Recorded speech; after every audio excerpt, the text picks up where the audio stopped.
সকালবেলা আমার বাবা ফোন করে বলল যে আমার মা নাকি নার্সিংহোমে ভর্তি। এই সকালবেলা ভর্তি করেছে, মায়ের রাত্রিবেলা থেকে লুজ মোশন হচ্ছে, তাই আমার হাজব্যান্ড যাচ্ছে। আমি তো যেতে পারছি না, ছেলে যেহেতু পরীক্ষা, আজকে অঙ্ক পরীক্ষা, তার জন্য তো কী যে চিন্তা হচ্ছে, কী থেকে কী হয়ে গেল। গতকাল ভালোই মতো বেশ কথাবার্তা বললো, সব সুস্থ ছিল। হঠাৎ করে আমার ছেলের সাথে কথা হলো, শুনলাম এগুলো। আমি যেহেতু কাজ করছিলাম, আমার সাথেও হয়েছে, তো এখন থেকে কী হয়ে গেল বুঝতে পারছি না। সুস্থ মানুষ হঠাৎ করে রাত্রিবেলায়, ভোরবেলায়, রাত্রিবেলা থেকে লুজ মোশন শুরু হয়েছে, থামতেই চাইছে না। তাই বাধ্য হয়ে নার্সিংহোমে ভর্তি করতে হয়েছে, কাছাকাছি নার্সিংহোম। তাই আমার হাজব্যান্ড যাচ্ছে এখন, জানি না কী হবে, খুব টেনশনে আছে। উঠে পড়েছে, দেখতেই পাচ্ছেন, আর এখানে সব পরিষ্কার হয়ে গেছে। নমস্কার, নতুন একটা ভিডিও নিয়ে চলে আসলাম। উঠে পড়েছি, ফ্রেশ হয়ে গেছি, উঠে তো পড়েছি অনেকক্ষণই। বাবা যখন ফোন করেছিল তখনই উঠে পড়েছি, আর ঘুম হয়নি। ঘুম কি আর হয় এসব শুনে। আমার হাজব্যান্ড এইমাত্র ঢুকলো, তো মায়ের সাথে দেখা করতে দিচ্ছিল না, যেহেতু ভিজিটিং আওয়ার তখন নয়, 10টা থেকে 11টা ভিজিটিং আওয়ার। তো তাও রিকোয়েস্ট করে ঢুকেছি। তো আমার বাবারা বাড়ি চলে গেছে, কারণ কি বাবারা থেকেই বা কী করবে। তো কারণ কি ভিজিটিং আওয়ার না হলে তো ভেতরে ঢুকতে দেবে না, ভর্তি নিয়েছে। সকালবেলা আর বাবারা আসছে না, কারণ কি সারা রাত ঘুমাতে পারিনি, বাবা, মা, ভাই সবাই। তো সেই জন্য মা তো আমার হাজব্যান্ডকে অনেক কষ্ট করে ঢুকে দেখা করেছে, দেখেই কান্নাকাটি শুরু করে দিয়েছে যে কী হলো না হলো, যা হয় বুঝতেই তো পারছেন। ভয়েতে আমার মা এমনিতে ভীষণ ভীতু, তো তার জন্য আমার জামাইকে দেখে আর নিজের কান্না ধরে রাখতে পারেনি, কান্নাকাটি শুরু করে দিয়েছে। তো এই হচ্ছে বাবা মার সাথে, বাবার সাথে কথা হয়েছে, মায়ের সাথে তো কথা হয়নি, এখন হওয়া সম্ভবও নয়। ফোন তো অ্যালাউ করে না ভেতরে। তো যতটুকু জানতে পারলাম আমার হাজব্যান্ডের কাছে, বাবার কাছে, সেটাই আপনাদের সাথে শেয়ার করছি। তো কী থেকে কী হয়ে গেল, এমন শরীরটা কদিন ধরেই খারাপ ছিল, তো এবার সেটা বেশ বাড়াবাড়ি হয়ে গেছে। আর এমনিতে আমার মা একটু ভীষণ ভীতু, বুঝতে পারলেন তো, একটু ছোট্ট কিছু হলেই এত প্যানিক হয়ে যায়। তো সেটাকে নিয়ে ভীষণ টেনশন করতে শুরু করে, তাতে আরও শরীর খারাপ হয়ে যায়। তো সেটাই হয়েছে, এমন কিচ্ছু হয়নি। নার্সিংহোম থেকে বলছিল যে ভর্তি করতে হবে না, নিয়ে চলে যান, কিন্তু আমার বাবা বললো বাড়িতে গেলে রেস্ট পাবে না, প্রথমত কথা। তো সেই জন্যই বললো এখানে তাও 2 দিন থাকলে কি একটু রেস্ট পাবে, তো সেই জন্য ভর্তি করে দিয়েছে। এই হচ্ছে ব্যাপার। তো আগের থেকে ভালো আছে, আমার হাজব্যান্ড বললো এসে। তো ভগবানের কাছে এটি প্রার্থনা যাতে তাড়াতাড়ি করে ছেড়ে দেয়, সুস্থ হয়ে যায়। বুঝতেই তো পারছেন, বয়সের যা হয়, এরকম টেনশন কাজ করে। আমার বাবারও বয়স হয়েছে, মায়েরও বয়স হয়েছে, এখন কী করবে জানি না। তো ঠিক আছে, চলুন এখন আপাতত রান্নাঘরে যাবো, একটু চা করবো। আমার হাজব্যান্ড এসছে, চা খাই। আমি আবার পড়ে আছি, ছেলের আবার পরীক্ষা আছে, পরীক্ষা দিতে যাবে, সেটা আরেক চিন্তা মাথায়। চলুন পরে আসছি। চা বসিয়ে দিয়েছি আদা দিয়ে, 2 কাপ আমার হাজব্যান্ডের জন্য। দুধ নেই, তাই পুরনো দুধটাই জাল দিয়ে রাখলাম। তো চলুন আগে চাটা করি। এখন 8:30 বাজতে চললো, 8:25 বাজে। মাসি তো জানি না কখন আসবে, বলে দেওয়া সত্ত্বেও তো আসে না। চলুন চাটা করি। চা পাতা দিয়ে দিয়েছি, ফুটেও গেছে, দেখতে পাচ্ছেন। এই চা হয়ে গেছে, আর এখানে দুধ জাল দেওয়া হয়ে গেছে। তো ঠিক আছে, চলুন চাটা খেয়ে নিই, পরে আসতে। আমার হাজব্যান্ডকে দিচ্ছি, আর এটা আমার ছেলে ওখানে তৈরি হয়ে গেছে। মাসি জামা কাপড়টা কেচে কাজ মোটামুটি হয়ে গেছে, লাস্টে বললাম কাজটা দেরি হয়ে গেছে বলে। তো চলুন ছেলেকে খাইয়ে নিয়ে পরে আসছি। এখন মোটামুটি 9:30 বেজে গেছে অলরেডি। তো কাকু আসবে 10টা 10-15 নাগাদ আসবে, ততক্ষণ খাইয়ে দাইয়ে নিয়ে তৈরি করে নিই। তো আমি আবার পরে আসছি। চলুন। স্কুলে যাচ্ছে, পরীক্ষা দিতে বেরোচ্ছে। আমার হাজব্যান্ড ওইদিকে তৈরি হয়ে এবং নিয়ে যাচ্ছে। ব্যাগটা এত ভারী, তাই আমার হাজব্যান্ড বলছে যে এখনও পুরো বই নিয়ে যাচ্ছিস না, তাতেই এই ভারী, পুরো বই নিয়ে গেলে কী অবস্থা হয় তাহলে ব্যাগের। প্রত্যেক দিন তো দেখেন তো, বলি সবসময় এত ভারী ব্যাগ নিয়ে যায়। তো যা গিয়ে বেরিয়ে যাচ্ছে, চিন্তা হচ্ছে কি পরীক্ষা দেবে, অঙ্ক পরীক্ষা বলে কথা। একটু আধটু ভুল হলেই তো বুঝতে পারছেন পুরো নাম্বার কেটে নেয়। তো এই জন্যই চিন্তা হচ্ছে। ওর কাকু এখনও ফোন করেনি, তো এবার ফোন করবে যে চলে এসছে। তো ভাবছিলামই যে এত দেরি হচ্ছে, কখন আসবে। তো ফোন করেছিলাম, তখন বললো দেরি আছে আসতে, তাই একটু দেরি করেই বের করলাম। তো এই যে চলে যাচ্ছে, আর ওয়েদারটা বেশ ভালো আছে, এখন হাওয়া দিচ্ছে, বেশ ভালো রকম হাওয়া দিচ্ছে। তাই ভগবানের কাছে প্রার্থনা করছি আর যেন বৃষ্টি না হয়, কারণ কি ছেলেটা ওই যে 1 ঘন্টা বাইরে থাকে না, পরীক্ষা দিয়ে আসার পরে বেরোনোর পর, সেটাই চিন্তা। বৃষ্টিটা হলে না খুব মুশকিলে পড়ে যাবে। তো ঠিক আছে, চলুন ব্রেকফাস্ট তৈরি করছি।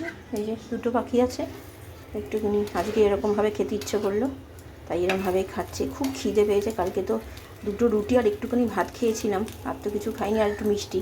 তো চলুন এটা করে ফেলি, খাই। এই যে আমার হয়ে গেছে ব্রেকফাস্ট। তো চলুন ব্রেকফাস্টটা খেয়ে নিই।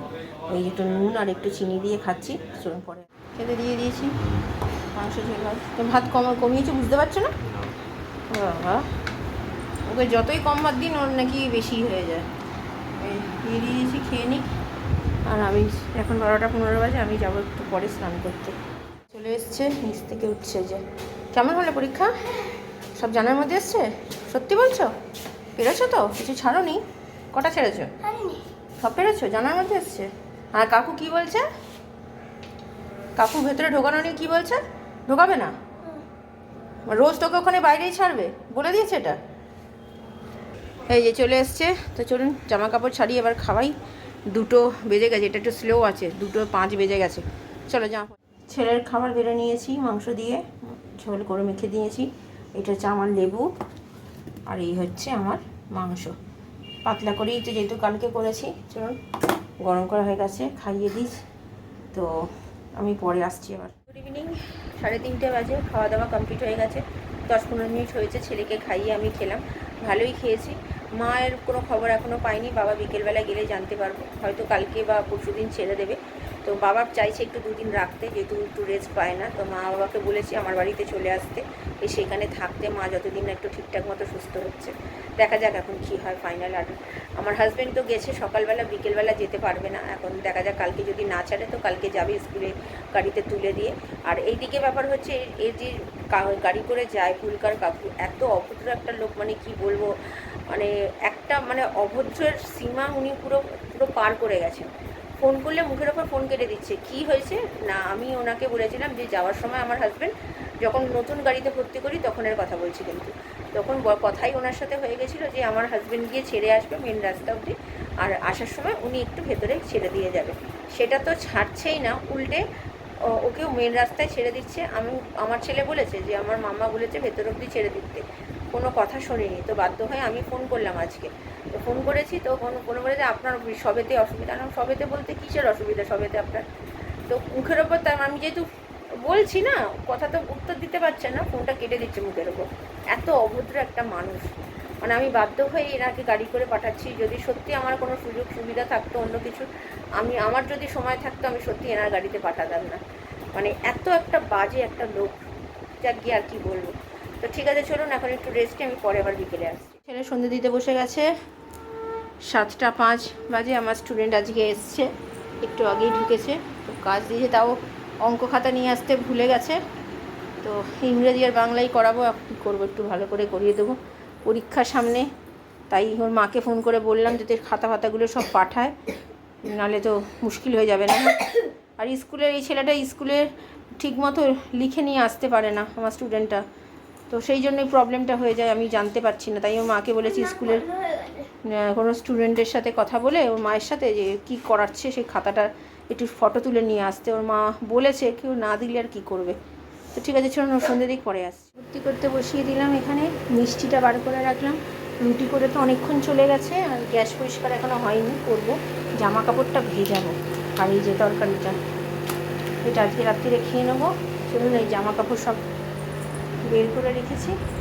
তো এবার এখানে নেবো হচ্ছে সার্ফের গুঁড়ো। সার্ফের গুঁড়ো নিয়ে নিয়েছি পরিমাণ মতো। চলুন এবার গরম জলে বসাই।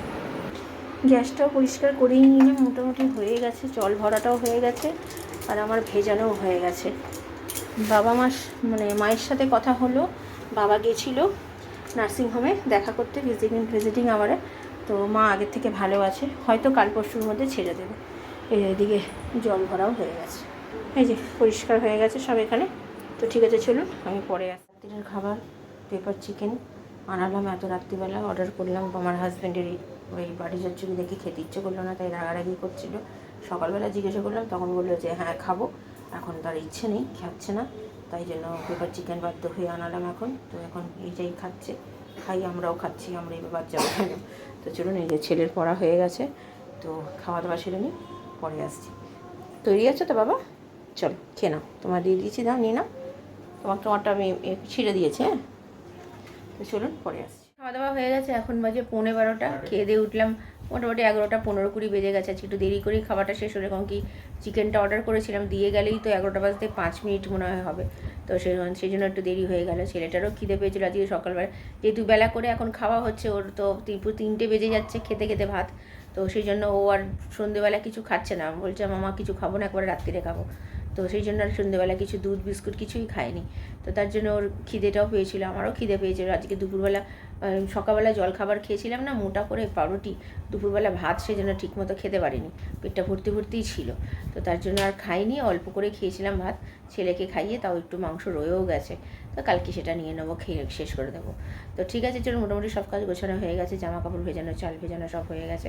কালকে তো মাছ রান্না করবো, মাছ বের করে রেখেছি, আজকে আর ডিপ ফ্রিজে রাখিনি, নিচেই রেখেছি, কারণ কি আমার ডিপ ফ্রিজটা এতটা ঠান্ডা না, মানে এত বরফ হয়ে যায়, গলতে অনেক সময় লাগে, তাই জন্য নিচেই রেখে দিয়েছি। তো ভিডিওটা তাহলে আর বড় করছি না, ভালো লাগলে লাইক শেয়ার সাবস্ক্রাইব করবেন, কালকে নতুন একটা ভিডিও নিয়ে চলে আসবো।